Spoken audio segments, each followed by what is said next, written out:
കർത്താവിന്റെ മഹത്വം. ഒരു പുതിയ പഠന പരമ്പരയുടെ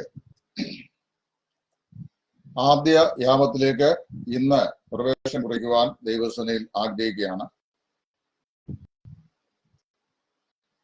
ഞാൻ ഇന്ന് മുതൽ എടുക്കുവാൻ ആഗ്രഹിക്കുന്ന ഈ വിഷയം ഒരു പക്ഷെങ്കിൽ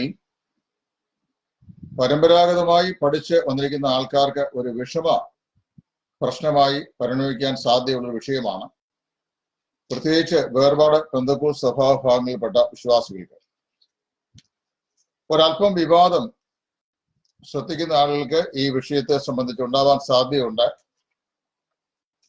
അത് മനസ്സിൽ വെച്ചുകൊണ്ട് തന്നെയാണ് ഈ വിഷയം ഇപ്പോൾ കൈകാര്യം ചെയ്യുവാൻ ഞാൻ ആഗ്രഹിക്കുന്നത്. വെളിപ്പാട് പുസ്തകം 4-5 അധ്യായങ്ങളിൽ പരാമർശിക്കപ്പെടുന്ന 24 മൂപ്പന്മാർ ആരാകുന്നു എന്നുള്ളതാണ് നാം ഒരു ചെറിയ പഠനത്തിനായിട്ട് ഈ ദിവസങ്ങളിൽ വിധേയപ്പെടുത്തുവാൻ കർത്താവിൽ ആഗ്രഹിക്കുന്നത്. ഞാൻ ഈ വിഷയം പറയുമ്പോൾ ഇതിനെ സംബന്ധിച്ച് വ്യത്യസ്തങ്ങളായിട്ടുള്ള അഭിപ്രായങ്ങളുള്ള ആളുകൾ വേദ പഠന ലോകത്തുണ്ട് എന്നെനിക്കറിയാം. അവരുടെ ആരുടെയും വികാരത്തെ വ്രണപ്പെടുത്തുവാൻ ഞാൻ ആഗ്രഹിക്കുന്നില്ല. സ്വതന്ത്രമായി വിശുദ്ധ വേദപുസ്തകത്തിൽ നിന്ന് ഈ വിഷയത്തെ സംബന്ധിച്ചുകൊണ്ട് എനിക്കുള്ള പ്രകാശം പറയുവാൻ ആണ് ദൈവസേനയിൽ ഞാൻ ധൈര്യപ്പെടുന്നത്. വെളിപ്പാട് പുസ്തകം അതിന്റെ 4-ാം അധ്യായത്തിന്റെ ആദ്യ വാക്യങ്ങൾ ഈ ബന്ധത്തിൽ വായിച്ച് കേൾപ്പിക്കുവാൻ ഞാൻ ആഗ്രഹിക്കുക. അനന്തരം സ്വർഗത്തിൽ ഒരു വാതിൽ തുറന്നിരിക്കുന്നത് ഞാൻ കണ്ടു. യോഹന്നാൻ കണ്ട കാര്യമാണ്. കാഹളനാദം പോലെ എന്നോട് സംസാരിച്ചു കേട്ട ആദ്യത്തെ ശബ്ദം എന്നോട്, ഇവിടെ കയറി വരിക, മേലാൽ സംഭവിക്കാനുള്ളത് ഞാൻ നിനക്ക് കാണിച്ചു തരാം എന്ന് കൽപ്പിച്ചു. ഉടനെ ഞാൻ ആത്മവിവശനായി സ്വർഗത്തിൽ ഒരു സിംഹാസനം വെച്ചിരിക്കുന്നതും സിംഹാസനത്തിൽ ഒരുവൻ ഇരിക്കുന്നതും കണ്ടു. ഇരിക്കുന്നവൻ കാഴ്ചയ്ക്ക് സൂര്യകാന്തത്തോടും പത്മരാഗത്തോടും സാദൃശ്യൻ. സിംഹാസനത്തിന്റെ ചുറ്റും കാഴ്ചയ്ക്ക് മരതകത്തോട് സദൃശ്യമായ ഒരു പച്ചവില്ല്. സിംഹാസനത്തിന്റെ ചുറ്റിലും 24 സിംഹാസനം. വെള്ളയുടുപ്പ് ധരിച്ചുകൊണ്ട് സിംഹാസനങ്ങളിൽ ഇരിക്കുന്ന 24 മൂപ്പന്മാർ. അവരുടെ തലയിൽ പൊൻകിരീടം. സിംഹാസനം നിന്ന് മിന്നലും നാദവും ഇടിമുഴക്കവും പുറപ്പെടുന്നു. അതിന്റെ 10-11 വാക്യങ്ങളൂടെ ഞാൻ വായിക്കുന്നു. 10-11 വാക്യങ്ങൾ വായിക്കുകയാണ്. 9 വാക്യങ്ങൾ. എന്നേക്കും ജീവിച്ചിരിക്കുന്നവനായ സിംഹാസനത്തിൽ ഇരിക്കുന്നവന് ആ ജീവികൾ മഹത്വവും ബഹുമാനവും സ്തോത്രവും കൊടുക്കുമ്പോഴൊക്കെയും 24 മൂപ്പന്മാരും സിംഹാസനത്തിന്റെ ഇരിക്കുന്നവന്റെ മുമ്പിൽ വീണ് എന്നേക്കും ജീവിച്ചിരിക്കുന്നവനെ നമസ്കരിച്ചു. കർത്താവേ, നീ സർവവും സൃഷ്ടിച്ചവനും എല്ലാം നിന്റെ ഇഷ്ടം ഹേതുവാൽ ഉണ്ടായതും സൃഷ്ടിക്കപ്പെട്ടതും ആകിയാൽ മഹത്വവും ബഹുമാനവും ശക്തിയും കൈക്കൊള്ളുവാൻ യോഗ്യൻ എന്ന് പറഞ്ഞുകൊണ്ട് തങ്ങളുടെ കിരീടങ്ങളെ സിംഹാസനത്തിന്റെ മുമ്പിൽ ഇടും എന്നാണ് ഇവിടെ രേഖപ്പെടുത്തിയിരിക്കുന്നത്. വളരെ വിവാദങ്ങൾക്ക് വഴിവെച്ചിട്ടുള്ള ഒരു വേദാംശമാണ് നാം ഇപ്പോൾ വായിച്ച് കേട്ട ഈ വേദഭാഗം. ലോകത്തിലെ എല്ലാ സാങ്കേതികതകളും വൈവിധ്യമായ തലങ്ങളിൽ വളർച്ച വികസനം പ്രാപിക്കുന്നത് പോലെ സുവിശേഷവും വിശേഷാൽ വേദപുസ്തകത്തിലെ ഉപദേശ സത്യങ്ങൾ അല്ലെങ്കിൽ പഠന വിഷയങ്ങൾ അതും പഠനത്തിന്റെ വികാസത പ്രാപിച്ച് വ്യത്യസ്തങ്ങളായിട്ടുള്ള ആശയങ്ങളെ വേദപഠിതാക്കളായ ആളുകൾ പ്രദാനം ചെയ്യാറുണ്ട്. വൈവിധ്യങ്ങളായിട്ടുള്ള വീക്ഷണകോണങ്ങളിൽ നിന്നുകൊണ്ട് അവയെ വ്യാഖ്യാനിക്കുമ്പോൾ ഉണ്ടാകുന്ന വൈവിധ്യതയാണ് അഭിപ്രായ വ്യത്യാസങ്ങൾക്ക് നിദാനമായി ഭവിക്കുന്നത്.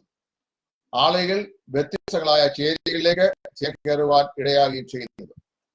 ഇവിടെ ഞാൻ ഈ വിഷയത്തെക്കുറിച്ച് പറയുമ്പോൾ അതിന് മുഖവരയായി ചില കാര്യങ്ങൾ ഓർപ്പിക്കുന്നു. എന്നാൽ ഈ പഠനം കർത്താവ് ചോദിച്ചാൽ തുടരുന്നതാണ്. ആധികാരികമായി തന്നെ ഈ വിഷയം തുടരുന്നതാണ്. സഹോദരന്മാർക്ക് നിങ്ങളുടെ അഭിപ്രായങ്ങൾ ഈ ടെക്സ്റ്റിനെ സംബന്ധിച്ചുള്ളത് സ്വതന്ത്രമായി എഴുതുവാനുള്ള സാവകാശം ഇതിന്റെ അടിയിൽ ഉണ്ടാകും. പക്ഷേ വ്യക്തി പരാമർശങ്ങളും അപലപനീയമായ വാക്കുകളും എന്റെ ടൈം ലൈനിൽ അനുവദിക്കുന്നതല്ല. എന്നാൽ സ്വതന്ത്രമായി ഈ വിഷയത്തെക്കുറിച്ചുള്ള പഠനം എഴുതുന്നതിന് യാതൊരു തടസ്സവും ഉണ്ടായിരിക്കുന്നതല്ല എന്നും ഞാൻ ഈ സമയത്ത് പ്രത്യേകം ഓർപ്പിക്കുന്നു. ഞാൻ 24 മൂപ്പന്മാരെ സംബന്ധിച്ചുള്ള വിഷയത്തിലേക്ക് പ്രവേശിക്കുന്നതിന് മുമ്പ് വേദ വിപരീതികളായ ചില ആളുകൾ ഈ ദിവസങ്ങളിൽ സോഷ്യൽ മീഡിയയിൽ എഴുതിയിടുന്ന ഒരു വളരെ വളരെ ബുദ്ധിമുട്ടുണ്ടാക്കുന്ന ഒരു വ്യാഖ്യാന വശത്തെക്കുറിച്ച് ഒന്ന് സൂചിപ്പിച്ച് ഞാൻ പോകാൻ ആഗ്രഹിക്കാം. സ്വർഗത്തിൽ വസിക്കുന്ന ദൈവം അല്ലെങ്കിൽ വേദപുസ്തകത്തിൽ വെളിപ്പെട്ടിരിക്കുന്ന ദൈവം തൃത്വത്തിൽ വസിക്കുന്ന ഏക ദൈവമാണ് എന്നുള്ളതാണ് ത്രിയേക ദൈവ വിശ്വാസം അല്ലെങ്കിൽ തൃത്വവിശ്വാസം എന്ന് പറയും. ത്രിയേക ദൈവവിശ്വാസം അല്ലെങ്കിൽ തൃത്വവിശ്വാസം ഇത് പഠിക്കുന്ന അല്ലെങ്കിൽ മനസ്സിലാക്കുന്ന ആളുകൾ, ചില ആളുകൾ ഈ ദിവസങ്ങളിൽ എഴുതി ഇതിനകത്ത് ഞാൻ കണ്ടു, സ്വർഗത്തിൽ എത്ര സിംഹാസനമുണ്ടോ, 3 സിംഹാസനമുണ്ടോ അതോ ഒരു സിംഹാസനമേ ഉള്ളോ എന്ന് ചില ആളുകൾ പരിഹാസ്യമായി ചോദിച്ചേക്കുന്നത് എന്റെ ശ്രദ്ധയിൽപ്പെടുകയുണ്ടായി. ഞാൻ ഇവിടെ വായിച്ചു കേൾപ്പിച്ച ഈ വേദഭാഗം എനിക്ക് വേണ്ടി മാത്രമായി പ്രത്യേകം എഴുതിയല്ല. ഈ വിഷയം ഇപ്പോൾ ഞാൻ വായിച്ച് നിങ്ങളെ കേൾപ്പിച്ചതിന്റെ ഏതാണ്ട് 2019 വർഷങ്ങൾക്ക് മുമ്പ് യോഹന്നാൻ അപ്പോസ്തലൻ പത്മോസിലെ ദ്വീപിൽ വെച്ച് കണ്ട സ്വർഗീയ ദർശനമാണ്. ആ സ്വർഗീയ ദർശനമാണ് അദ്ദേഹം ഇവിടെ എഴുതി വെച്ചിരിക്കുന്നത്. അതാണ് നമ്മൾ പഠിക്കുകയും മനസ്സിലാക്കുകയും ചെയ്യുന്നത്.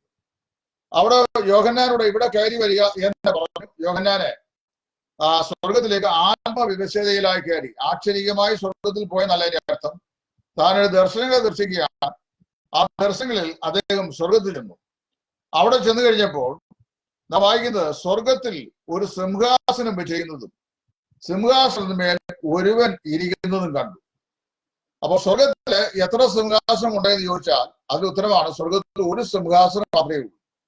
ആ സിംഹാസനത്തിന്മേലാണ് സർവശക്തിയുള്ള ദൈവം, അതായത് ഇരുന്നവനും ഇരിക്കുന്നവനും വരുന്നവനുമായവൻ, ഇരിക്കുന്നവനും വരുന്നവനുമായവൻ ആരൂഢനായിരിക്കുന്ന സിംഹാസനത്തിന്റെ പേരാണ് സ്വർഗ സിംഹാസനം എന്ന് പറയുന്നത്.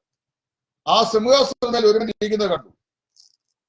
ഇരിക്കുന്നവന് കാഴ്ചയ്ക്ക് അവന്റെ മനോഹാരിതയെ സംബന്ധിച്ച് പറയുകയാണ്. ഇരിക്കുന്നവൻ കാഴ്ചയ്ക്ക് സൂര്യകാന്തത്തോടും പത്മരാഗത്തോടും സദൃശ്യൻ, സിംഹാസനത്തിന്റെ ചുറ്റും കാഴ്ചയ്ക്ക് മരതകത്തോടും സാദൃശ്യമായ ഒരു പച്ചവില്ല. ആ സിംഹാസനം ഉപവിഷ്ടനായിരിക്കുന്ന ആള് എങ്ങനെയാണ് അദ്ദേഹത്തിന്റെ പ്രത്യക്ഷമായ ആ പ്രകടനം എന്ന് ചോദിച്ചപ്പോ അവിടെ എഴുതിക്കുന്നത് കാഴ്ചയ്ക്ക് സൂര്യകാന്തത്തോടും പത്മരാഗത്തോടും സാദൃശ്യനായ ഒരുവനാണ് ആ സിംഹാസനിൽ ഇരിക്കുന്നത്. അത് സർവശക്തിയുള്ള ദൈവമാണെന്ന് താഴോട്ടുള്ള വാക്യങ്ങൾ വായിച്ചാൽ നമുക്ക് വളരെ വ്യക്തമായി മനസ്സിലാക്കുവാൻ സാധിക്കുന്നു. അവിടെ നാം വായിക്കുന്നത് സർവശക്തിയുള്ള കർത്താവായ ദൈവം പരിശുദ്ധൻ പരിശുദ്ധൻ പരിശുദ്ധൻ എന്ന് പറഞ്ഞുകൊണ്ട് ഇടവിടാതെ ആരാധിക്കുന്ന അല്ലെങ്കിൽ ആരാധനയെ സ്വീകരിക്കുന്ന ഒരുവനാണ് ആ സിംഹാസനത്തിൽ ഉപവിഷ്ടനായത്. ആ ലളിതമായ വിവരണം കൊണ്ട് അത് സർവശക്തിയുള്ള ദൈവമാണെന്നും അവൻ ഇരുന്നവനും ഇരിക്കുന്നവനും വരുന്നവനുമാകുന്നു എന്നും നമുക്ക് ഇത്രയും തെളിവായി മനസ്സിലാക്കുവാൻ സാധിക്കുന്നുണ്ട്. യഹോവയുടെ സാക്ഷികളായി ഒളിഞ്ഞും തെളിഞ്ഞും സോഷ്യൽ മീഡിയയിലൂടെ വിഹരിക്കുന്ന ചില ആളുകൾ, അതായത് പ്രത്യക്ഷയിൽ അവർ യഹോവയുടെ സാക്ഷികളല്ല, എന്നാൽ ഉപദേശ വിഷയങ്ങളിൽ യഹോവയുടെ സാക്ഷികളാണ്. ആ യഹോവയുടെ സാക്ഷികളായ ആളുകൾ, വന്നസരായ ആളുകൾ, ഇവരൊക്കെ അവരുടെ പ്രകടന പത്രികയിലൂടെ ആക്ഷേപമായി ചോദിക്കുന്ന ചോദ്യമാണ്, സ്വർഗത്തിൽ ദൈവം ത്രിയേകനാണെങ്കിൽ, അതായത് തൃത്വത്തിൽ വസിക്കുന്ന ഏകദൈവമാണെങ്കിൽ സ്വർഗത്തിൽ എത്ര സിംഹാസനമുണ്ട്? അതിനെ ലളിതമായൊരു വാക്ക്, അവിടെ പിതാവിന്റെ സിംഹാസനിൽ എന്നോടുകൂടെ അവർ ഇരിക്കും എന്നാണ് കർത്താവും പറഞ്ഞത്. അപ്പൊ പിതാവിന്റെ സിംഹാസനിലാണ് പുത്രൻ ഇരിക്കുന്നത്. ആ സിംഹാസനത്തിൽ തന്നെയാണ് പരിശുദ്ധാത്മാവുള്ളത്. അവിടെ 3 സിംഹാസനങ്ങളില്ല, 4ാമത് മറ്റൊരു സിംഹാസനവും ഇല്ല. അത് മനസ്സിലാക്കണം. പണ്ട് വേറൊരു ഉപദേഷ്ടാവ് ഒരിക്കൽ പറഞ്ഞൊരു വാക്ക് എന്റെ മനസ്സിലെ പെട്ടെന്ന് പൊന്തി വരുന്നു. സ്വർഗത്തിൽ 3 സിംഹാസനം കൂടാതെ 4ാമത് ഒരു സിംഹാസനം ഉണ്ടായിരുന്നു. ആ സിംഹാസനത്തിന്മേൽ ഇരിക്കുവാൻ ലൂസിഫർ തൃഷ്ണ കാണിച്ചുകൊണ്ടാണ് ദൈവം അവനെ വെട്ടി താഴെയിട്ട് എന്ന് പണ്ട് ആരോ പറഞ്ഞതായിട്ട്, ആരാണെന്ന് എനിക്ക് ഓർമ്മയില്ല. ഞാൻ ഇതിൽ കേട്ട റിഫ്ലക്ഷൻ എന്റെ മനസ്സിൽ ഓടി വന്നത് ഞാൻ പറഞ്ഞു മാത്രമേ ഉള്ളൂ. സ്വർഗത്തിൽ 3 സിംഹാസനമില്ല, 4 സിംഹാസനമില്ല, സ്വർഗത്തിൽ ഒരു സിംഹാസനമേ ഉള്ളൂ. ആ സിംഹാസനമേൽ ഉപവിഷ്ടനായവന്റെ പേരാണ് ഇരിക്കുന്നവനും ഇരുന്നവനും വരുന്നവനുമായവൻ. അതായത് ഉണ്ടായിരുന്നവനും ഉണ്ടായിരിക്കുന്നവനും ഇനിമേൽ ഉള്ളവനുമായിട്ടുള്ള ഒരുവൻ. അത് നമ്മുടെ കർത്താവാണ്, അല്ലെങ്കിൽ ദൈവമാണ്. അവനെ കുറിച്ച് പറയുന്നത് സർവശക്തിയുള്ള കർത്താവും ദൈവവുമായെന്നാണ്. സർവശക്തിയുള്ള കർത്താവായ ദൈവം പരിശുദ്ധൻ പരിശുദ്ധൻ പരിശുദ്ധൻ എന്ന് പറഞ്ഞുകൊണ്ട് അവർ രാവുകൾ വിശ്രമം കൂടാതെ പറഞ്ഞുകൊണ്ടിരിക്കുന്നു എന്ന് വായിക്കുന്നു. അപ്പോൾ ഈ സിംഹാസനത്തിൽ ഇരിക്കുന്നവൻ അവൻ ആരാ ചോദിച്ചാൽ കർത്താവും ദൈവവുമായതാണ്. അവൻ ഇരിക്കുന്നവനും ഇരുന്നവനും വരുന്നവനുമാണ്. സർവശക്തിയുള്ള കർത്താവായ ദൈവം അവനെയാണ് ഈ 4 ജീവികള്, 24 മൂപ്പന്മാര്, എണ്ണിക്കൂടാത്തൊരു മഹാപുരുഷാരും ഇത്രയും ആളുകൾ ആരാധിച്ചുകൊണ്ടിരിക്കുന്നു. അപ്പോൾ ഇരുന്നവനും ഇരിക്കുന്നവനും വരുന്നവനുമായ സർവശക്തിയുള്ള കർത്താവായ സിംഹാസനത്തിൽ ഇരിക്കുന്ന ഈ ഇവനെ 24 സിംഹാസനങ്ങളിൽ ഉപവിഷ്ടരായിരിക്കുന്ന 24 മൂപ്പന്മാരും ആ സിംഹാസനം ചുറ്റും ഇരിക്കുന്ന 4 സിംഹാസനങ്ങളിലെ 4 ജീവികളും ആ സിംഹാസന ചുറ്റുമായി നിൽക്കുന്ന എണ്ണിക്കൂടാത്ത വെള്ളവസ്ത്രം ധരിച്ച ശുഭ്രവസ്ത്രധാരികളായ ഒരു മഹാപുരുഷാരവും രാവകൾ വിശ്രമം കൂടാതെ ആരാധിച്ചുകൊണ്ട് പറയുന്നു, പരിശുദ്ധൻ പരിശുദ്ധൻ പരിശുദ്ധൻ. ഇവിടെ നമ്മൾ മനസ്സിലാക്കിയ സിംഹാസനം ഇരിക്കുന്നവൻ ഒരുവൻ, ആ ഒരുവനിൽ 3 വ്യക്തികൾ, പിതാവ്, പുത്രൻ, പരിശുദ്ധാത്മാവ്. അതുകൊണ്ടാണ് പരിശുദ്ധൻ പരിശുദ്ധൻ പരിശുദ്ധൻ എന്ന് 3 പ്രാവശ്യം ഇത് ആവർത്തിച്ചിരിക്കുന്നത്. അപ്പോൾ നമുക്കിവിടെ ഇത് ഇങ്ങനെ സംക്ഷേപിക്കാം. അതായത് സ്വർഗ സിംഹാസനം ഒന്നേ ഉള്ളൂ. ആ ഒരു സിംഹാസനമേൽ ഉപവിഷ്ടനായിരിക്കുന്നവൻ ത്രിയേക ദൈവമാണ്. ആ ത്രിയേക ദൈവത്വത്തിൽ 3 വ്യക്തികളുണ്ട്, പിതാവ്, പുത്രൻ, പരിശുദ്ധാത്മാവ്.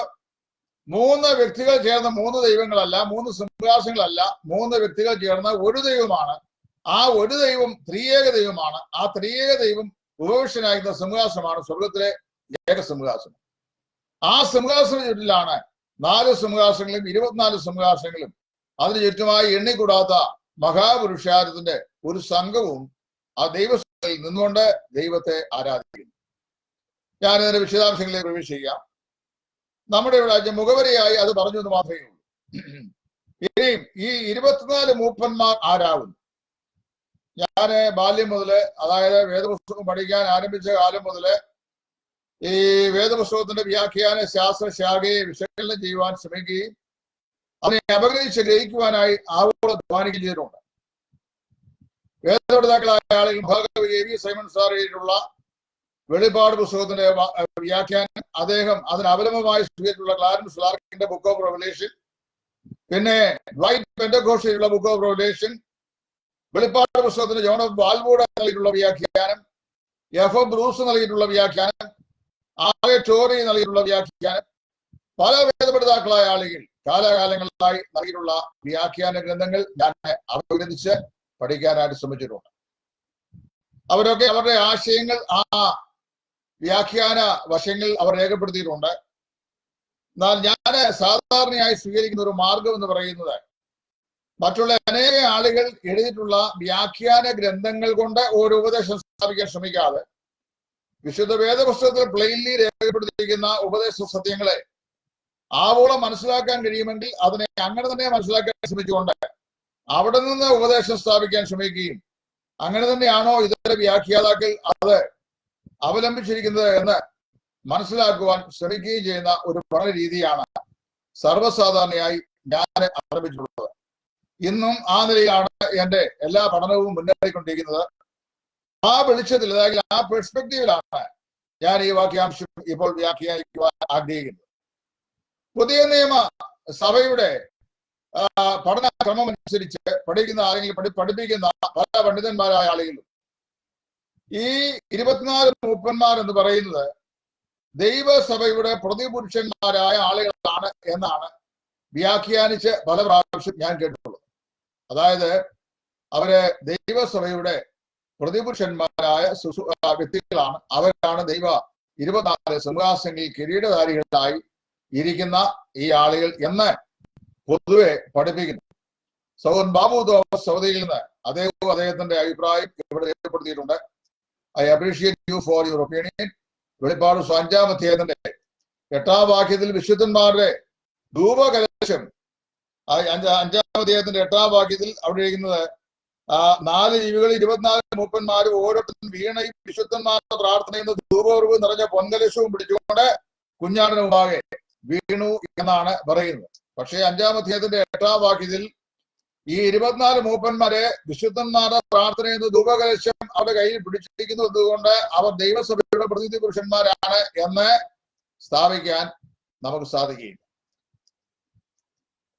ഇനി അതിന് ഞാൻ അടിസ്ഥാനപരമായി പറയാൻ ആഗ്രഹിക്കുന്ന വശം ഇതാണ്.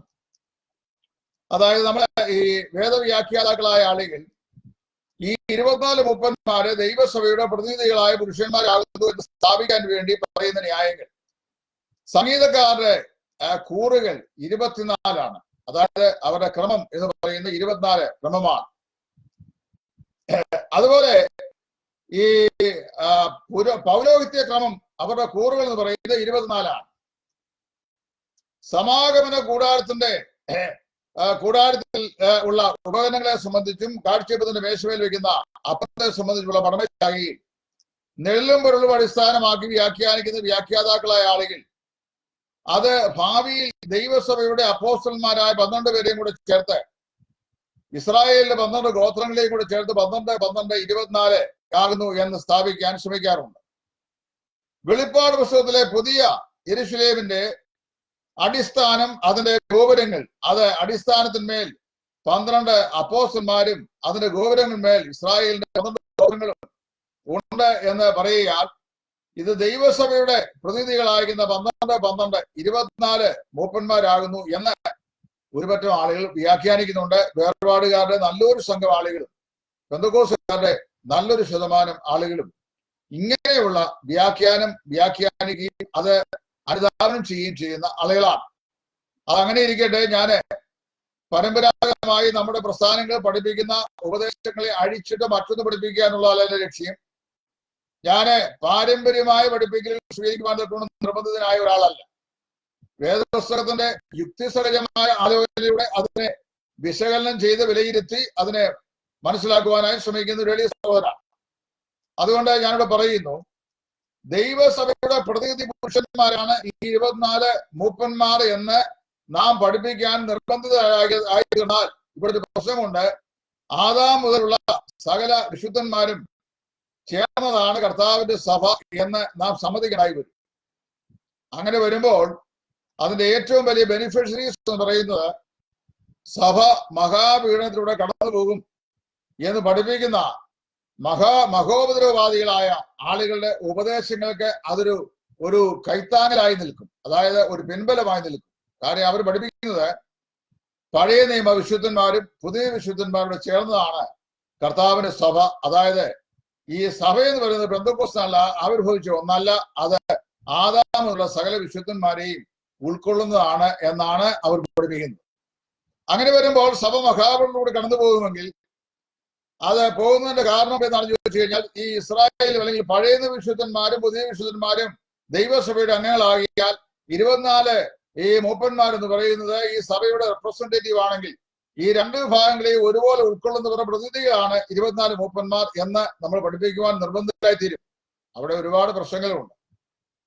അങ്ങനെ വരുമ്പോൾ നമുക്ക് ആ പഠനം അവിടെ സ്വീകരിക്കുവാൻ നിർവാഹമില്ല. കാരണം പുതിയ നിയമസഭയെ പുതിയ നിയമ സൗധമായിട്ടാണ് പുതിയ നിയമം വെളിപ്പെടുന്നത്. അതായത് മത്തായിയുടെ സുവിശേഷം 16-ാം അധ്യായത്തിന്റെ 18-ാം വാക്യത്തിൽ ഞാൻ എന്റെ സഭയെ പണിയും എന്ന് കർത്താവ് പത്രോസിനോട് പറയുമ്പോഴാണ് ക്രൈസ്തവ സഭയെ സംബന്ധിച്ചുള്ള ആദ്യത്തെ വെളിപ്പാട് കർത്താവായ യേശു തന്റെ ശിഷ്യന്മാർക്ക് പ്രത്യേകിച്ച് പത്രോസ് നൽകുന്നത്. അത് നീ ജീവന ദൈവത്തിന്റെ പുത്രനായ ക്രിസ്തു എന്നുള്ള പത്രോസിന്റെ പരസ്യമായ ക്രിസ്തുവിനെ ഏറ്റുപറച്ചലിന്റെ അടിസ്ഥാനത്തിലാണ് വെറിയോനാ ശിമോനെ നീ ഭാഗ്യവാൻ, ജഡരക്തങ്ങളല്ല സ്വർഗസ്ഥനായ പിതാപുത്രനെ നിനക്കിത് വെളിപ്പെടുത്തിയത്. നീ പത്രോസ് ആകുന്നു, ഈ പാറമേൽ ഞാൻ എന്റെ സഭയെ പണിയും എന്ന് പാതാള ഗോപുരങ്ങൾ അതിനെ ജയിക്കുകയില്ല എന്ന് കർത്താവ് പത്രോസിനോട് പറഞ്ഞതായി ആ ഭാഗത്ത് നാം വായിക്കുന്നു. അങ്ങനെ വരുമ്പോൾ അവിടെ നമ്മൾ ചിന്തിക്കേണ്ട വിഷയം, കർത്താവ് പത്രോസിനോട് ഈ സഭയെ സംബന്ധിച്ചുള്ള പ്രഥമമായ വെളിപ്പെടുത്തൽ അവിടെ നൽകുമ്പോൾ അവിടെ പറയുന്നത് അന്ന് വരെ ഇല്ലാതിരുന്നതും വിദൂര ഭാവിയിൽ കർത്താവ് സ്ഥാപിക്കാൻ പോകുന്നതുമായിട്ടുള്ള ഒരു സൗധത്തെ കുറിച്ചാണ്. ഞാൻ എന്റെ സഭയെ പണിയും. I will build my church. 10ാം ക്ലാസ്സിലെ ഇംഗ്ലീഷിന്റെ ഗ്രാമർ പഠിക്കുന്ന നമ്മുടെ കുഞ്ഞുങ്ങൾക്ക് വളരെ സുപരിചിതമായി മനസ്സിലാക്കാൻ കഴിയുന്ന ഒരു ഗ്രാമറ്റിക്കൽ പോയിന്റ് ആണത്. I will build my church. Simple ഫ്യൂച്ചറാണ്, സിമ്പിൾ ഫ്യൂച്ചർ സെൻസിലാണ്. സിമ്പിൾ ഫ്യൂച്ചർ ടെൻസിൽ ഉപയോഗിച്ചിരിക്കുന്ന ആ പദം ഞാൻ എന്റെ സഭയെ പണിയും. അപ്പോൾ അന്ന് വരെ ഇല്ലാതിരുന്നതും കർത്താവ് ഇനിയും പണിയാനിരിക്കുന്നതും ഭാവിയിൽ പണിയപ്പെടുന്നതുമായിട്ടുള്ള ഒരു സൗധത്തെ കുറിച്ചുള്ള പ്രഥമമായ പ്രസ്താവനയാണ് മത്തായിയുടെ സുവിശേഷം 16-ാം അധ്യായത്തിന്റെ 18-ാം വാക്യം. ഞാൻ ഇതിനു മുമ്പ് പല പ്രാവശ്യം ഓർമ്മിട്ടുള്ളതുപോലെ അപ്പോസ്തല പ്രവൃത്തികളുടെ പുസ്തകം 2-ാം അധ്യായത്തിൽ പരിശുദ്ധാത്മാവിന്റെ ആളത്വരമായ ആഗമനത്തിൽ അരങ്ങേറിയ ആത്മസ്നാനത്താലാണ് സഭയാം ശരീരം രൂപകൃതമായത് എന്ന് കൊരിന്ത്യർക്ക് എഴുതിയ 1-ാം ലേഖനം 12-ാം അധ്യായത്തിന്റെ 13-ാം വാക്യത്തിൽ യഹൂദന്മാരോ യവരോ ദാസരോ സ്വതന്ത്രരോ നാം എല്ലാവരും ഏക ശരീരം ആകുമാറ് ഒരേ ആത്മാവിനാൽ സ്നാനമേറ്റും ഒരേ ആത്മാവിനെ പാനം ചെയ്തുപിരിക്കുന്നു എന്ന് പ്രസ്താവിച്ചിരിക്കുക. പെന്തിക്കോസ് നാളിൽ അരങ്ങേറിയ പരിശുദ്ധാത്മ സ്നാനത്താൽ ആണ് സഭ ഉണ്ടായത് എന്ന് നമ്മൾ പ്രവൃത്തിയുടെ പുസ്തകം അതിന്റെ 2-ാം അധ്യായത്തിൽ നിന്ന് അവിടെ പഠിക്കുവാനായിട്ട് സാധിക്കുന്നത്. അത് തെളിയിക്കുന്ന ലേഖനത്തിന് മുമ്പ് ഞാൻ പല പ്രാവശ്യം ആ ഉപദേശ സത്യം പറഞ്ഞിട്ടുള്ളതാണെങ്കിലും ഈ കോണ്ടെക്സ്റ്റിൽ ആവർത്തിച്ച് പറയട്ടെ. പ്രവൃത്തിയുടെ പുസ്തകം 1-ാം അധ്യായത്തിന്റെ 15-ാം വാക്യം നമ്മൾ വായിക്കുന്നു. ആ കാലത്ത് ഏതാണ്ട് 120 പേരുടെ ഒരു സംഘം യെരൂശലേമിലെ മാളിമുറിയിൽ കൂടിയിരുന്നു. അവരെ സഭയെന്ന് പറഞ്ഞിട്ടില്ല. ഇവിടുത്തെ സേവിയ സംഘം പോലെ അല്ലെ മറ്റേതെങ്കിലും പ്രാർത്ഥന ഗ്രൂപ്പുകൾ കുടിക്കുന്ന ആളുകളെ ചേർത്തൊരു സംഘം എന്ന് പറയുന്ന പോലെ a group of people totally numbered 120 gathered together in the upper chamber. 120 പേരുള്ള ഒരു സംഘം യെരൂശലേമിലെ മാളിമുറിയിൽ കൂടിയിരുന്നത് പരിശുദ്ധാത്മാവിന്റെ ആഗമനത്തിന് വേണ്ടിയാണ്. അവരെ കൂടിയിരുന്ന പരിശുദ്ധാത്മാവിന് വേണ്ടി കാത്തിരിക്കുന്നതിന്റെ കാത്തിരിപ്പിന്റെ 10-ാമത് ദിവസം, അതായത് പെന്തക്കോസ്ത് നാൾ വന്നപ്പോൾ സ്വർഗത്തിൽ കിളിവാതിൽ തുറക്കപ്പെടുകയും പരിശുദ്ധാത്മ വാഗ്ദത്തം ആളത്വരമായി ഈ 120 പേരുടെ മധ്യത്തിലേക്ക് ഇറങ്ങി വരികയും അവരെല്ലാവരും പരിശുദ്ധാത്മാവാൽ നിമജ്ഞരായി തീരുകയും പരിശുദ്ധാത്മാവ് അവരിലാകുകയും അവർ പരിശുദ്ധാത്മാവിലാകുകയും ചെയ്യുകയും പരിശുദ്ധാത്മ സ്നാനം അവിടെ അരങ്ങേറുകയും ചെയ്തു. അങ്ങനെ പരിശുദ്ധാത്മ സ്നാനം അരങ്ങേറിയ അവിടെ വെച്ചാണ് മത്തായി 16-18 കർത്താവ് പറഞ്ഞ ഞാൻ എന്റെ സഭയെ പണിയും എന്ന് പറയുന്ന പ്രവചനത്തിന്റെ ചരിത്രപരമായ നിവൃത്തി സമാരംഭിക്കുന്നു. പരിശുദ്ധാത്മ സ്നാനത്താൽ സഭ രൂപീകൃതമായി. പ്രവൃത്തികളുടെ പുസ്തകം 2-ാം അധ്യായത്തിൽ 47-ാം വാക്യം വായിക്കുമ്പോൾ കർത്താവ് താൻ രക്ഷിക്കപ്പെടുന്നവരെ ദിനംപ്രതി സഭയോടെ ചേർത്തുകൊണ്ടിരുന്നു എന്നാണ് വായിക്കുന്നത്. അതുകൊണ്ട് 1-ാം അധ്യായത്തിന് 15-ാം വാക്യത്തിൽ ഒരു സംഘം, 2-ാം അധ്യായത്തിന് 47-ാം വാക്യത്തിൽ സഭ, 1-ാം അധ്യായത്തിന്റെ 15-നും 2-ാം അധ്യായത്തിന് 47-നും മധ്യേ അരങ്ങേറിയ സംഭവം പരിശുദ്ധാത്മ സ്നാനം. അപ്പോൾ 1-ാം അധ്യായത്തിന്റെ 15-ാം വാക്യത്തിനും 2-ാം അധ്യായത്തിന് 47-ാം വാക്യത്തിനും ഇടയ്ക്ക് അരങ്ങേറിയ പരിശുദ്ധാത്മ സ്നാനത്താൽ ജന്മം കൊണ്ടതാണ് കർത്താവിന്റെ സഭയെന്നാണ് സകല പുതിയ നിയമ വിശ്വാസികളും പൊതുവെ വിശ്വസിക്കുകയും പഠിപ്പിക്കുകയും ചെയ്യുന്നു. അതാണ് കർത്താവിന്റെ പരിശുദ്ധാത്മാവിന്റെ സ്നാനത്താൽ രൂപീകൃതമായ ദൈവസഭ. അതിനെ സാർവത്രിക സഭ എന്നാണ് പറയുന്നത്, കർത്താവിന്റെ ശരീരമായ സഭ എന്നാണ് പറയുന്നത്. അങ്ങനെ വന്നു കഴിഞ്ഞാൽ ദൈവസഭയുടെ ആവിർഭാവം പെന്തക്കോസ്ത് നാളിലാണ് എന്ന് വിശ്വസിക്കുന്ന പക്ഷം ദൈവസഭയുടെ ആവിർഭാവ ദിവസമായ പെന്തക്കോസ്ത് നാൾ മുതൽ ഉള്ള വിശ്വാസികളാണ് സഭയുടെ പുതിയ നിയമസഭയുടെ അംഗങ്ങളായി നാം പരിഗണിക്കുന്നത് അല്ലെങ്കിൽ വേദപുസ്തകം വെളിപ്പെടുന്നത്. അങ്ങനെ വന്നാൽ ഉൽപ്പത്തി 1-ാം അധ്യായം മുതൽ മലാക്കി പ്രവാചന പുസ്തകം 4-ാം അധ്യായം വരെയുള്ള കാലഘട്ടങ്ങളിലെ പഴയ നിയമ വിശുദ്ധന്മാർ പരിശുദ്ധാത്മ സ്നാനത്തിന്റെ അംശികൾ അല്ലായികയാണ്. അതായത് പരിശുദ്ധാത്മ സ്നാനത്തിന്റെ അനുഭവത്താക്കൾ അല്ലായികയാണ്. പരിശുദ്ധാത്മാവ് ആളത്വരമായി അന്ന് ഭൂമിയിലേക്ക് വന്നിട്ടില്ലായിക. പരിശുദ്ധാത്മ സ്നാനം ചരിത്രത്തിന് അജ്ഞാതമായി ആയിരിക്കുക. പരിശുദ്ധാത്മ സ്നാനം അന്ന് ഒരു സംഭവമായി പഴയ വിശുദ്ധന്മാരാരും അറിയാതെ പ്രതിഭാസമായിരിക്കുക. അവരാരും പുതിയ നിയമ സഭയുടെ അംഗങ്ങളാണെന്ന് സ്ഥാപിക്കാൻ വേദപുസ്തക പ്രകാരം നമുക്ക് സാധിക്കില്ല. അങ്ങനെ വന്നു കഴിഞ്ഞാൽ ഈ 24 മൂപ്പന്മാർ, സിംഹാസനത്തിലിരിക്കുന്ന 24 മൂപ്പന്മാർ ദൈവസഭയുടെ പ്രതിനിധി പുരുഷന്മാരാണ് എന്ന് പറയുവാൻ സാധിക്കുകയില്ല എന്നാണ് ഞാൻ മനസ്സിലാക്കുന്നത്. നമ്മുടെ ബഹുമാനപ്പെട്ട മത്തായി സി സാകുട്ടി അപ്പച്ചൻ, ഞാൻ അപ്പച്ചൻ വളരെ പ്രായമുള്ള ദൈവദാസൻ, അനേക അനുഗ്രഹിക്കപ്പെട്ട ഗാനങ്ങൾ എഴുതിയിട്ടുള്ള ഒരപ്പച്ചനാണ്. നമ്മൾ രക്ഷാശാസ്ത്രം സംബന്ധിച്ചാൽ അഭിപ്രായ വ്യത്യാസം ഒഴികെ ബാക്കി സകല കാര്യങ്ങളും അദ്ദേഹത്തോട് വളരെ ബഹുമാനം ഇരിക്കുന്നുണ്ട്. റെപ്രസെന്റേറ്റീവ്സ് ഓഫ് ദി ചർച്ച് എന്നാണ്, അതായത് ദൈവസഭയുടെ പ്രതിനിധി പുരുഷന്മാരാണ്.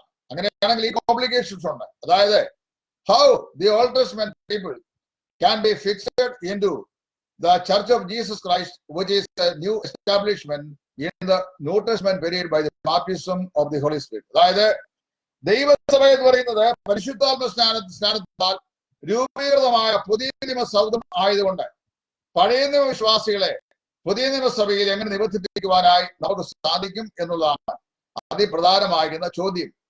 അപ്പോൾ ഇവിടെ ഞാൻ മനസ്സിലാക്കുന്നത് ഇപ്പോൾ പ്രിൻസ് SR എഴുതിയിരിക്കുന്ന ആശയമാണ്.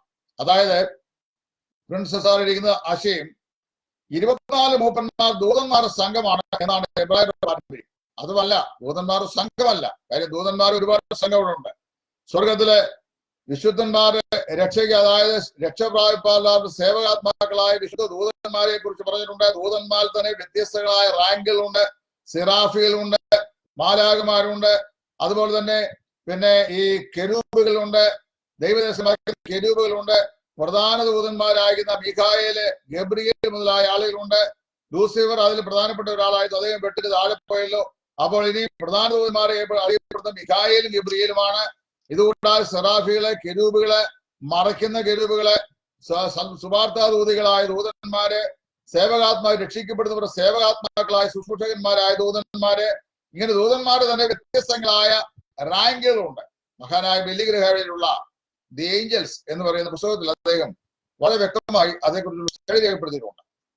ഞാനിവിടെ പറയാൻ ആഗ്രഹിക്കുന്ന വിഷയം അവർ കേവലം ദൂതന്മാരുടെ സംഘമല്ല, മറിച്ച് ഞാൻ മനസ്സിലാക്കുന്നത് ദൂതന്മാരുടെ കൂട്ടത്തിലെ ഹയർ റാങ്കുള്ള, അതായത് ഉന്നതമായ സ്ഥാനം അലങ്കരിച്ചിട്ടുള്ള 24 പ്രധാനപ്പെട്ട അല്ലെങ്കിൽ സുപ്രധാനമായ ഈ പ്രത്യേകമായ സ്ഥാനം അലങ്കരിക്കാൻ വേണ്ടി ക്രമീകരണം ചെയ്തിട്ടുള്ള 24 ദൂതന്മാരാണ്. ശ്രേഷ്ഠ ദൂതന്മാരായ ചില 24 ആളുകളാണ്. അവർ ദൈവസഭയുടെ പ്രതിനിധി പുരുഷന്മാരായിരിക്കാൻ യാതൊരു മാർഗവും ഞാൻ മുൻപേ പറഞ്ഞ സൂചനകൾ കൊണ്ട് സാധിക്കുന്നില്ല. കാരണം ദൈവസഭയുടെ പ്രതിപുരുഷന്മാരാണെങ്കിൽ ദൈവസഭയുടെ പ്രതിപുരുഷന്മാരാണെങ്കിൽ ദൈവസഭയ്ക്ക് 12 അപ്പോസ്തലന്മാരേ ഉള്ളൂ. മിക്കവാറും വേർപെട പെന്തക്കോസ്ത് ബാപ്റ്റിസ്റ്റുകാരും വ്യാഖ്യാനിക്കുന്നത് ഇതിൽ 12 പേര് പുതിയ അപ്പോസ്തലന്മാർ പ്രതിനിധികളും 12 പേര് പഴയ നിയമത്തിലെ വിശുദ്ധന്മാരുടെ അല്ലെങ്കിൽ 12 ഗോത്രങ്ങളുടെ പ്രതിനിധികളുമാണ്. അവിടെ ഉപദേശിപ്പിച്ചിട്ടുണ്ട്. കാരണം ചോദിച്ചാല് ഈ 12 ഗോത്രങ്ങൾ എന്ന് പറയുന്നത് സീനായി മുതൽ, അതായത് അബ്രഹാമിന്റെ മകനായ ഇസ്ഹാക്കിന്റെ മകൻ യാക്കോബിന് ലേയായിലും റാഹേലും ഉണ്ടായ സന്തതി പരമ്പരയിൽപ്പെട്ട അല്ല 12 ഗോത്രങ്ങൾ. അവിടെ മുതലാണ് ഗോത്രങ്ങളായി വിഭജിക്കപ്പെട്ട ഇസ്രായേൽ എന്ന് പറയുന്ന പ്രത്യേക ജനതയെ നാം പഠിക്കാനായിട്ട് ആരംഭിക്കുന്നത്. അത് ഏതാണ്ട് BC 2000-നും 1500 കാലഘട്ടത്തോട് ആരംഭിച്ചുള്ള കാലഘട്ടങ്ങളിലാണ് ആ ഒരു ക്രമീകരണം വരുന്നത്. എന്നാൽ ആദാം മുതൽ യാക്കോബിന്റെ കാലഘട്ടം വരെയുള്ള ഏതാണ്ട് 2500 വരുന്ന കാലഘട്ടത്തിന്റെ ചരിത്രത്തിലുള്ള അനേക കോടിക്കണക്കിന് വിശുദ്ധന്മാരായ ആളുകളുണ്ട്, നീതിമാന്മാരായ ആളുകളുണ്ട്, നീതിമാന്മാരായ സിദ്ധന്മാർ, ജീവനെ വെറുത്ത ഭൃത്യന്മാരായ ആളുകളുണ്ട്. അവരാരും ഈ ആ ഗണത്തിൽ, അതായത് 12 ഗോത്ര തലവന്മാരുടെ ഗണത്തിൽ വരുന്നവരല്ല. കാരണം ഈ ഗോത്രത്തലവന്മാർ അല്ലെങ്കിൽ 12 ഗോത്രപിതാക്കന്മാർ എന്ന് പറയുന്നത് ഇസ്രായേൽ മുതൽ ഇങ്ങോട്ടുള്ള ഇസ്രായേൽ ജനത്തിന്റെ കാലക്കണക്കിന് അത് വരുന്ന ആൾക്കാരാണ്. അതുവരെയുള്ള 2500 വർഷക്കാലത്തെ ഭക്തന്മാരായി ജീവിച്ച ഷേത്ത്, നോഹ, മെതുശലേഹ്, അതുപോലെ തന്നെ പിന്നെ ഹാനോക്ക്, നിരവധി വംശാവലിയിൽപ്പെട്ട ആളുകളുടെ ചരിത്രം നമ്മൾ വായിക്കുന്നുണ്ട്. അവരൊക്കെ അതിഭക്തന്മാരായി ജീവിച്ച ആളുകളാണ്. അവരാരും അങ്ങനെയാണെങ്കിൽ ആ ഇസ്രായേൽ സഭയിൽ വരുന്നില്ല. ഇനി 24 മൂപ്പന്മാര് എന്ന് പറയുന്നത് ഇസ്രായേൽ സഭയുടെയും ദൈവസഭയുടെയും പ്രതിനിധി പുരുഷന്മാരാണെന്ന് വന്നു കഴിഞ്ഞാൽ BC 1400-നും കർത്താവായ യേശു ക്രിസ്തുവിന്റെ ഈ ആകാശമേഖലയിലെ പ്രത്യക്ഷതയ്ക്കും ഇടയ്ക്കുള്ള കാലഘട്ടങ്ങളിൽ ഉണ്ടായിരുന്ന വിശുദ്ധന്മാരുടെ പ്രതിനിധികൾ മാത്രമാണ് ഇവർ നിൽക്കുന്നത്. അപ്പോൾ അതിന് മുമ്പുള്ള ആളുകളുടെ പ്രാതിനിധ്യം ഇവർക്ക് എടുക്കാൻ സാധിക്കാത്തതുകൊണ്ട് ആ വ്യാഖ്യാന വശം വേദപുസ്തക വ്യാഖ്യാന ശാസ്ത്രീയമായി യോജിച്ചു പോകുന്നില്ല എന്നാണ് ചൂണ്ടിക്കാണിക്കുവാൻ ഞാനിവിടെ ആഗ്രഹിക്കുന്നു. അങ്ങനെയാണെങ്കിൽ ഇവിടെ ഒരു കാര്യം ഞാൻ ഓർപ്പിക്കട്ടെ, വളരെ വ്യക്തമായി അല്ലെങ്കിൽ ഏറ്റവും സുതാര്യമായി അല്ലെങ്കിൽ വിശ്വസനീയമായി നമുക്ക് അംഗീകരിക്കാൻ കഴിയുന്ന ഒരു വ്യാഖ്യാന രീതി എന്ന് പറയുന്നത് ഹയസ്റ്റ് റാങ്കിൽപ്പെട്ട 24 ദൂതന്മാരുടെ പ്രത്യേകമായ ഒരു സംഘമാണ്. അതായത് ദൂതന്മാരുടെ പൊതുസംഘമല്ല, ദൂതന്മാരുടെ പ്രത്യേകമായ ഒരു സംഘം, 24 ആളുകൾ. ദൂതൻ നല്ല ശ്രേഷ്ഠമായ സ്ഥാനം അലങ്കരിച്ചിട്ടുള്ള പക്ഷെ അവർ പ്രധാന ദൂതന്മാരല്ല. അവരുടെ പ്രധാന ദൂതന്മാർ രണ്ടുപേരെ ബന്ധമുള്ളൂ, ഇനി മീഖായേലും അതുപോലെ ഗബ്രിയേലും. സിറാഫിലായിരിക്കാൻ സാധ്യതയില്ല. അപ്പൊ അതുപോലെ തന്നെ ഈ ഇവിടെ പറയപ്പെടുന്ന ഈ 4 ജീവികൾ എന്ന് പറയുന്നത് അവരല്ല. കാര്യം അവർക്ക് വേറെ സിംഹാസനാളുമുണ്ട്. 4 ജീവികൾ എന്ന് പറയുന്ന ഈ 4 ജീവികൾക്ക്, ലിവിങ് ബീസ്റ്റുകൾക്ക് 4 സിംഹാസനം അലങ്കരിച്ചുള്ളതുപോലെ 24 സിംഹാസനമേൽ അലങ്കൃതരായിരിക്കുന്ന ഈ 24 ശ്രേഷ്ഠ ദൂതന്മാരായ ആളുകൾ അവരെന്ത് ചെയ്യുന്നു? ഇവിടെ മുമ്പേ സഹോദരൻ ബാബു തോമസ് ചൂണ്ടിക്കാണിച്ച പോലെ വിശുദ്ധന്മാരുടെ ധൂപവർഗം അവരെ തങ്ങളുടെ 5-ാം വാക്യം അവരെ പുസ്തകം വാങ്ങിയപ്പോൾ 4 ജീവികളും 24 മൂപ്പന്മാരും ഓരോരുത്തരും വീണയും വിശുദ്ധന്മാരുടെ പ്രാർത്ഥനയും ധൂപവർഗവും നിറഞ്ഞ പൊൻകലശം പിടിച്ചുകൊണ്ട് കുഞ്ഞാന്റെ മുമ്പാകെ. അപ്പൊ അവിടെ നമ്മൾ വായിക്കുന്നത് ഈ സിംഹാസനത്തിൽ ഇരിക്കുന്നവൻ കുഞ്ഞാട് തന്നെയാണ്, അല്ലെങ്കിൽ സർവശക്തിയുള്ള കർത്താവ് തന്നെയാണ്. അവന്റെ മുമ്പാകെ വീണു എന്നാ വായിക്കുന്നു. വീണ്ടും എന്താ അവർ പറയുന്നത്? പുസ്തകം വാങ്ങുവാനും അതിനെ മുദ്ര പൊട്ടിപ്പാനും നീ യോഗ്യൻ, നീ അറക്കപ്പെട്ടു, നിന്റെ രക്തം കൊണ്ട് സർവ്വഗോത്രത്തിലും ഭാഷയിലും വംശത്തിലും ജാതുന്നവരെ ദൈവത്തിനായി വിലക്ക് വാങ്ങി ഞങ്ങളുടെ ദൈവത്തിന് അവരെ രാജ്യവും പുരോഹിതന്മാരും ആക്കിവിട്ടിരിക്കുന്നു. അപ്പോൾ ഈ 24 മൂപ്പന്മാരും 4 ജീവികളും അവിടെ 8-ാം വാക്യപ്രകാരം നാം വായിക്കുന്നത് ഓരോരുത്തരും വീണയും വിശുദ്ധന്മാരുടെ പ്രാർത്ഥനയുടെ ധൂപവർഗവും തങ്ങളുടെ കരങ്ങളിൽ പിടിച്ചുകൊണ്ട് അവരെ കുഞ്ഞാടിന്റെ മുമ്പാകെ അവന്റെ സിംഹാസന മുമ്പാകെ വീണ്ടും പറയുകയാണ്, പുസ്തകം വാങ്ങുവാനും അതിന്റെ മുദ്ര പൊട്ടിപ്പാനും നീ യോഗ്യൻ, നീ അറക്കപ്പെട്ടു, നിന്റെ രക്തം കൊണ്ട് സർവ്വഗോത്രത്തിലും ഭാഷയിലും വംശത്തിലും ജാതിയിലും നിന്നുള്ളവരെ ദൈവത്തിനായി വിലയ്ക്ക് വാങ്ങി ഞങ്ങളുടെ ദൈവത്തിന് അവരെ രാജാക്കന്മാരും പുരോഹിതന്മാരും ആക്കി വെച്ചിരിക്കുന്നു. അപ്പോൾ വീണ്ടെടുക്കപ്പെട്ട ഒരു ജനത്തെ സംബന്ധിച്ചാണ്, അല്ലെങ്കിൽ വീണ്ടെടുക്കപ്പെട്ട ഒരു ജനത്തിന്റെ സംഘത്തെ സംബന്ധിച്ചാണ് അവിടെ അവരെ ഞങ്ങളുടെ ദൈവത്തിന് രാജ്യവും പുരോഹിതന്മാരും ആക്കി വെച്ചിരിക്കുന്നു എന്ന് പറയുന്നു.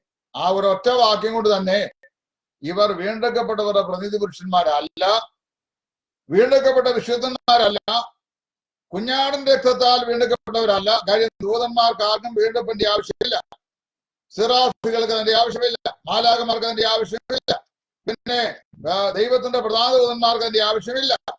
അങ്ങനെ വരുമ്പോൾ ദൂതന്മാർക്കല്ലല്ലോ ഈ രക്ഷ, മറിച്ച് പാപം ചെയ്ത് വീണ്ടുപോയ മാനവരാശിക്കല്ലേ ഈ ആത്മരക്ഷ ആവശ്യമായിരുന്നത്. അപ്പോൾ നീ അറക്കപ്പെട്ടു, നിന്റെ രക്തം കൊണ്ട് സകല ഗോത്രത്തിലും ഭാഷയിലും വംശത്തിലും ജാതികളുള്ളവരെ ഞങ്ങളുടെ ദൈവത്തിന് അവരെ വിലയ്ക്ക് വാങ്ങി എന്ന് പറയുമ്പോൾ അവർ എന്ന് പറയുന്നത് വീണ്ടെടുക്കപ്പെട്ട വിശുദ്ധന്മാരാണ്.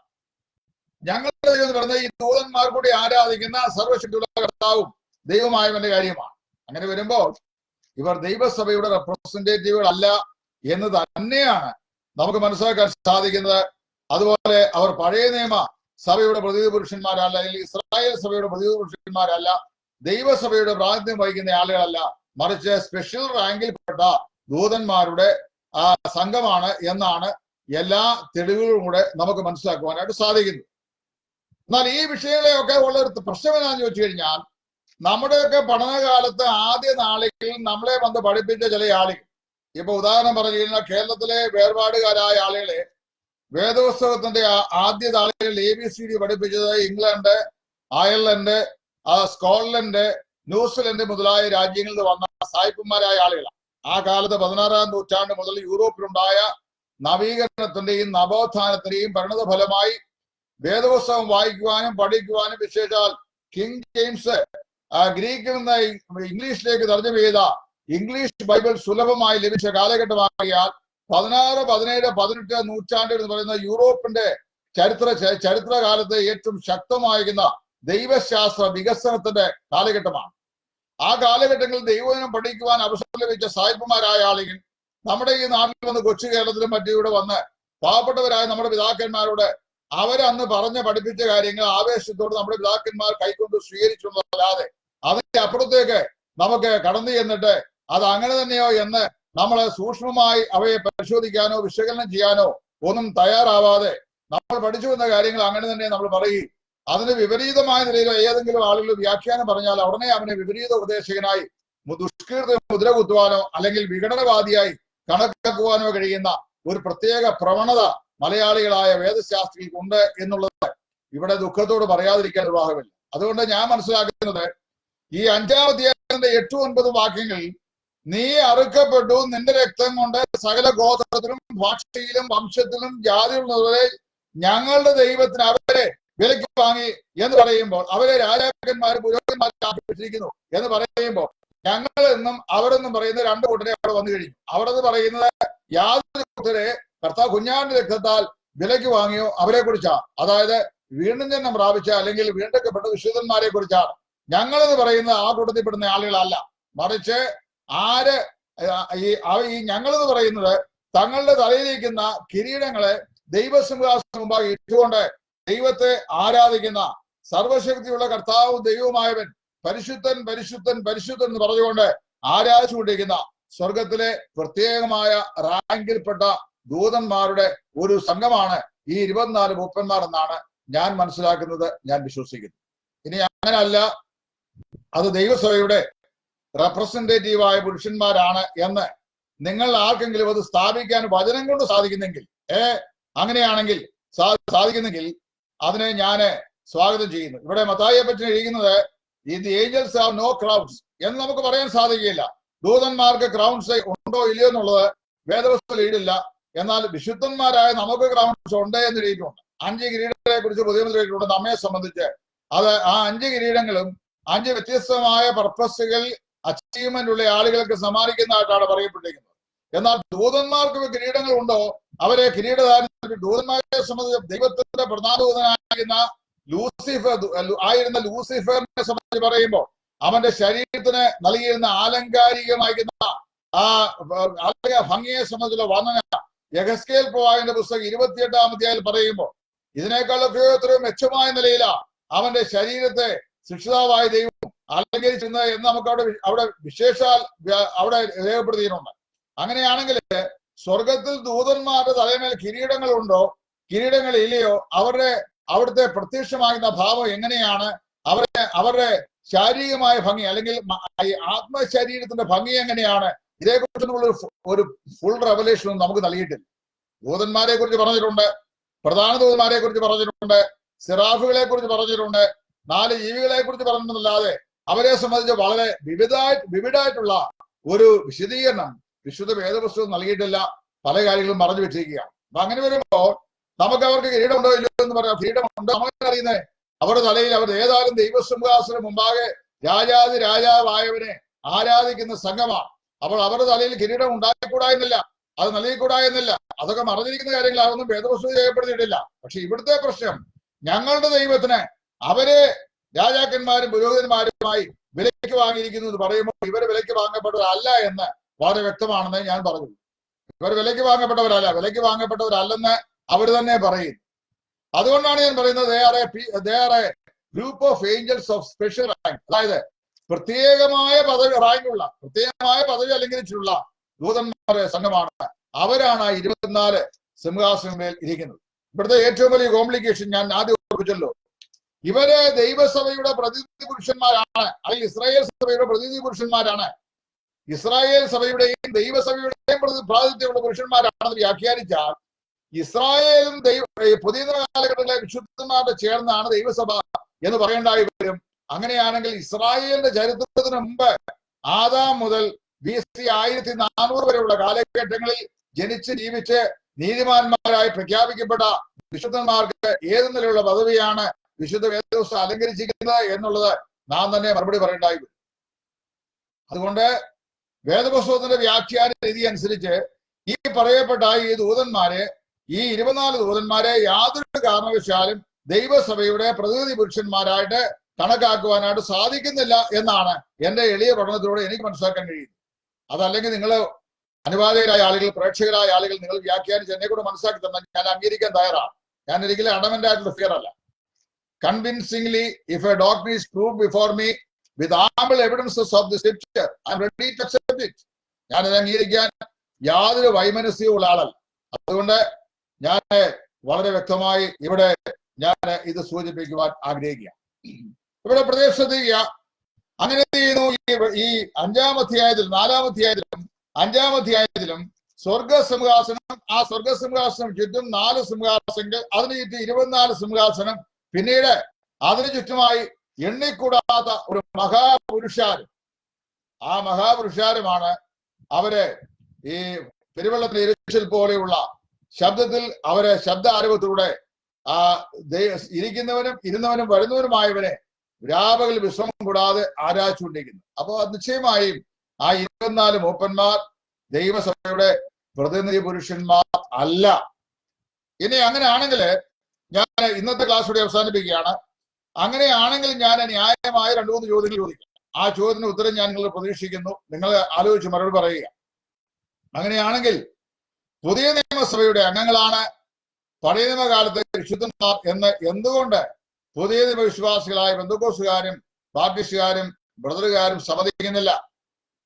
2, പഴയ നിയമവിശുദ്ധന്മാർ പുതിയ നിയമസഭയുടെ അംഗങ്ങളാണെന്ന് നിങ്ങൾ സമ്മതിക്കുന്നു എങ്കിൽ പഴയ നിയമവിശുദ്ധന്മാർക്ക് ആത്മസ്നാനത്തെ സംബന്ധിച്ച് കമായ എന്ന അക്ഷരം പഴയ നിയമത്തിൽ എവിടെയെങ്കിലും പ്രസ്താവിച്ചിട്ടില്ല.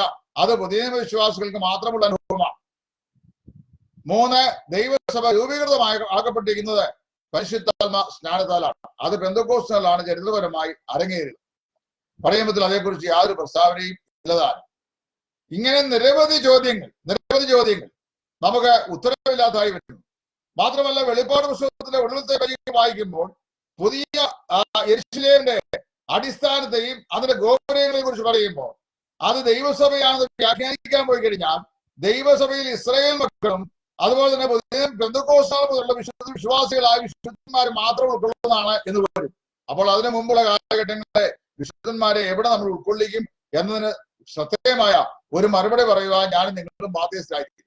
ഇങ്ങനെയുള്ള കോംപ്ലിക്കേഷൻസ് സർവൈവ് ചെയ്യുന്ന സാഹചര്യത്തിൽ ആ 24 സിംഹാസനങ്ങളിൽ ഇരിക്കുന്ന 24 മൂപ്പന്മാർ സ്പെഷ്യൽ റാങ്കിൽപ്പെട്ട ദൂതന്മാർ സംഘമാണ് എന്ന് മനസ്സിലാക്കുവാനേ നിർവാഹമുള്ളൂ എന്ന് ഞാൻ ഇപ്പോൾ പറഞ്ഞുകൊണ്ട് ഇന്നത്തെ ക്ലാസ് ഇവിടെ നിർത്തുന്നു. ഇത് വിവാഹത്തിനായിട്ട് പറയുകയല്ല, നാം ഒന്നിച്ചുള്ള പഠനത്തിനായി അന്വേഷണത്തിനായി ഞാൻ ഇത് അവതരിപ്പിക്കുകയാണ്. കർത്താവ് അനുവദിച്ചാൽ ഇതിന്റെ വിശദമായ 2ാം ഭാഗം അടുത്ത ദിവസം നമുക്ക് വീണ്ടും കേൾക്കാൻ ദൈവം ഇടയാക്കട്ടെ. അതുവരെ കർത്താവായ യേശു ക്രിസ്തുവിന്റെ സമാധാനം എന്റെ എല്ലാ ബഹുമാനപ്പെട്ട പ്രേക്ഷകരോടും ഉണ്ടാകുമാറാകട്ടെ എന്ന് ആശംസിച്ചുകൊണ്ട് തൽക്കാലം നിർത്തുന്നു. നന്ദി, നമസ്കാരം. ക്രിസ്തു സഹോദരൻ സുവിശേഷകൻ ഇടയാറുള്ള. Thank you.